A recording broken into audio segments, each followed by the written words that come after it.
The world is being transformed by AI. To keep up, hyperscale data infrastructure is expanding at an unprecedented rate.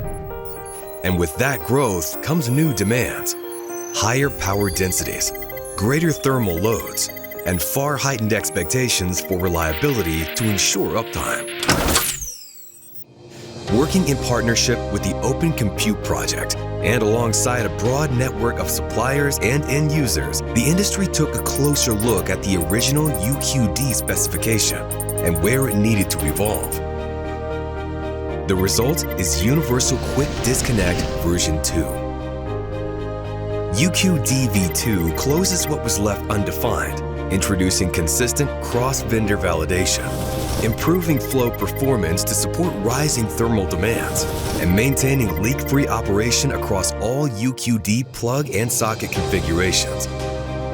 Handmate and blindmate. UQD version 1 and version 2 parts are fully interchangeable.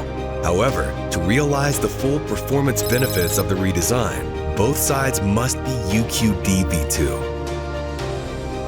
Built to scale, engineered for the real world. This is the next phase of liquid-cooled infrastructure. And Parker is helping bring it forward, rolling out UQD v2 sizes to support a wide range of application needs, backed by proven expertise, rigorous testing, and a disciplined approach to reliability. At Parker, we know when the industry moves, standards move with it, and we're always ready for what's next. Learn more at parker.com/QCD.